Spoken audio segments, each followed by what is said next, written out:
I mean, based dun sa nakikita namin dun sa mga protected areas, parang it's just a piece of paper, 'di ba? Parang wala akong ginagawa yung mga taga DNR sa baba to implement yung supposed to be IRR in protecting the protected areas. Na in fact, katulad ho dito sa Chocolate Hills, kaya ho to pumutok kasi meron hong isang vlogger na pinopromote niya yung Captain's Peak para bisitahin.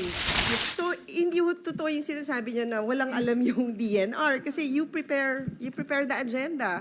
So, kung hindi kayo available, I mean, ano i-approve ni Kapitan kung hindi niyo gagawin yung agenda? At saka tingin ko, may alam yung DNR at saka local government, kaya ang approve na lang yung mga barangay captain para hindi sila masisi. Gimmick yan eh.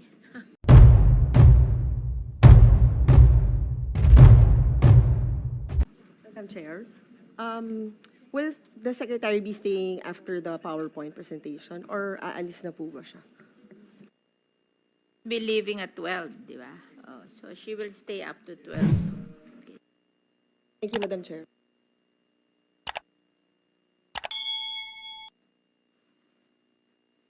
Madam Chair, siguro before they start the individual presentation, but in general, what is the policy when it comes dun sa mga protected areas? Like, permitting, ano ba talaga yung areas that can be developed for ecotourism? Meron ho bang ganung dokumento ang DNR that will be cascaded dun sa mga PAMBI within the protected areas? Thank you very much for that question, Madam Chair and Senator Binay.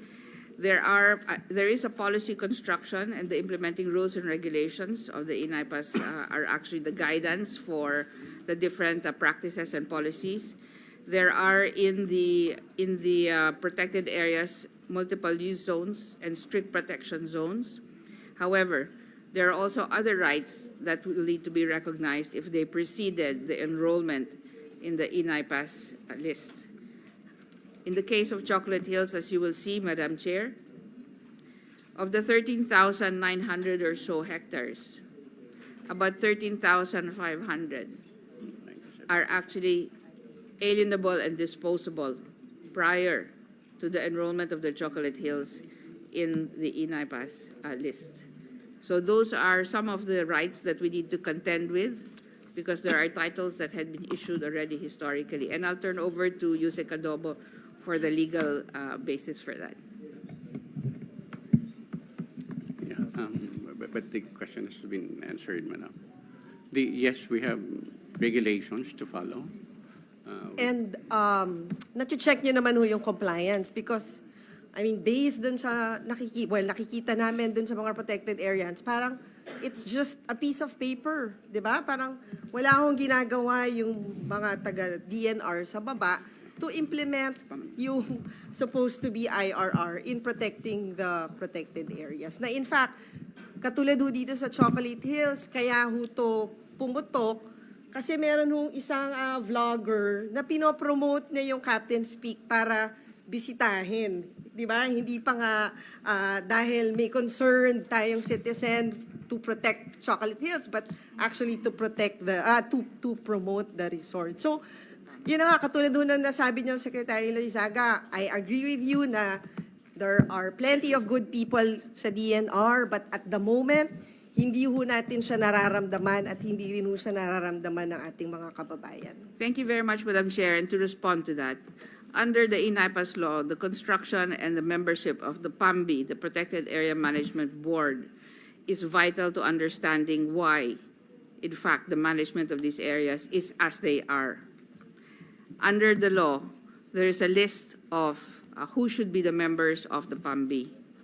And in different situations, there are as many as 100, 147 members, etc. The membership of the PAMBI is dominated by the local interests. The DNR sits as chair. It does not vote.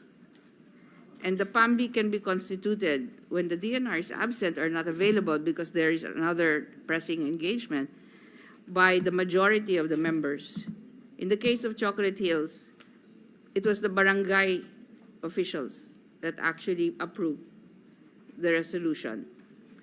And that is in fact one of the longer-standing policy changes we would like to propose, as well as a change to the legislation in terms of the construction and membership of the PAMBI and what its role should be. That is my experience also in our legislated protected area. There are too many barangay captains. Why do you have to ask every barangay captain to be there? You can have one representative from the Association of Barangay Captains. Dito ang nagbigay ng ECC, yung barangay captain lang eh. Kasi ubot sa dami ng barangay captain eh. So ano malay ng barangay captain what is good for the environment? Sila yung pinakamadaling i-influence. In fact, in our city of Las Piñas, ang ini-influence ng gustong mag-reclaim are the barangay captain kasi madali silang lokohin. Oo. So, gusto nila mag-meeting kami at manalo yung mga barangay captain sa PAMBI meeting. Ako lang ang pumigil dun eh. Oo. Kasi I don't think it's fair. I don't think the barangay captains understand the damage that what they're going to pass at PAMBI would be disastrous to the protected area.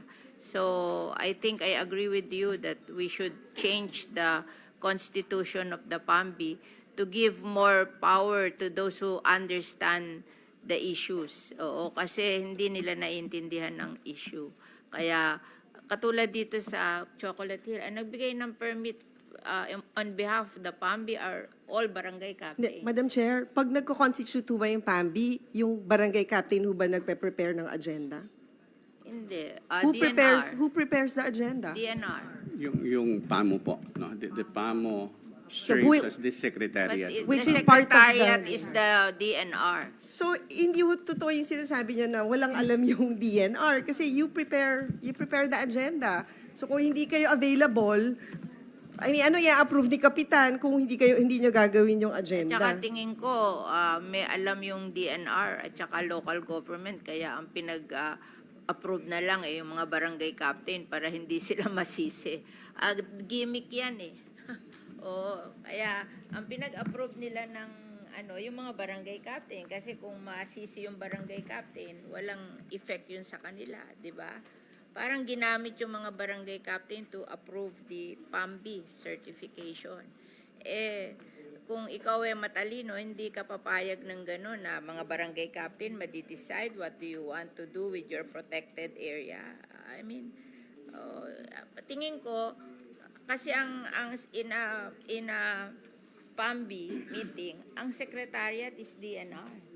Kung ayaw maggawa ng meeting ng DNR, pwede naman nilang wag matuloy yung meeting eh.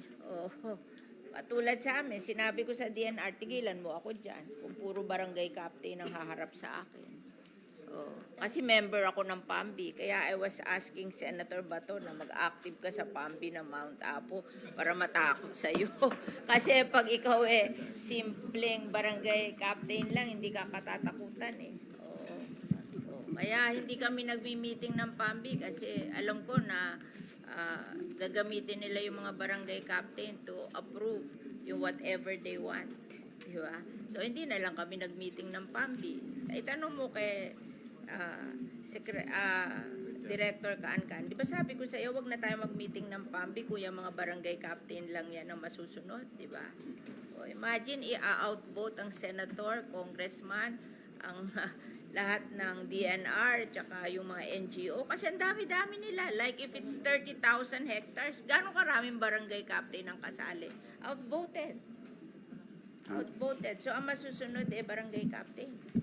Madam Chair, Yes. may I know if the Constitution of PAMBI is nandyan yan sa NIPAS Act?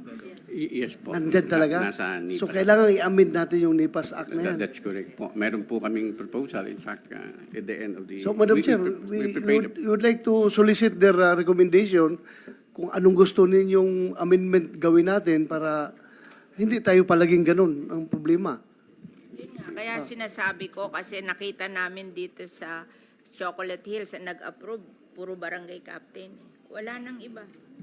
Yes, Madam Tingin Chair. ko, ginamit yung mga barangay captain para makalusot As instructed by the committee, we also prepared our position paper And But in sana, there, nung nagkakaganon na, we were given notice. we proposed the Nung amendment pa. of the membership Kasi of this happened after the passage of the Inaypas Act of 2022 na hindi pa nai-implement kasi it took time for the Inaypas Act to be implemented. Ginawa nila before the implementation of the Inaypas. Binigyan nila ng clearance, di ba?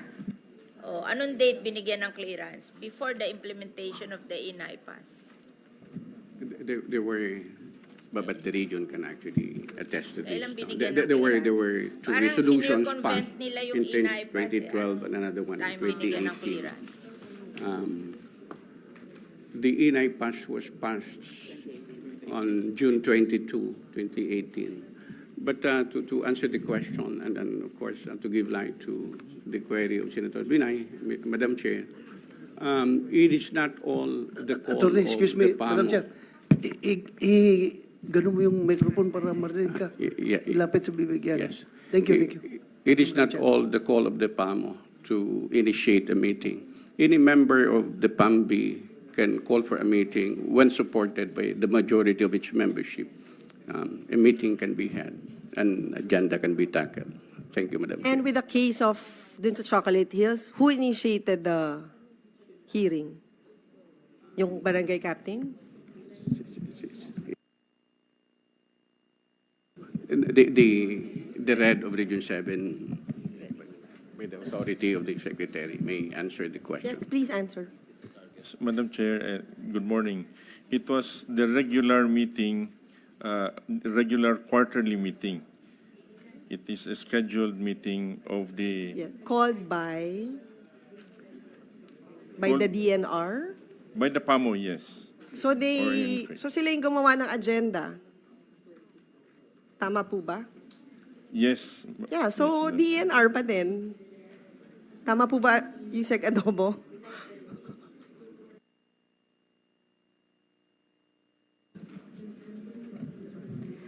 Madam Chair, we were not there at obviously at the calling of the meeting. If I may. But the DNR is in existence when this happened, di ba? Yes. And not all of the DNR officer were appointed, political appointments. Merong meron kayo na na dati ng mga ano tawag dito? Career. Oo. So yung career ang pa-answerin mo dito. It was approved in February 2018 before the implementation of the Inaypas Act of 2018. This one, a resolution endorsing the proposed Captain Peak Garden Eco Park Tourism. This was approved in February 2018. Ang Inaypas Act was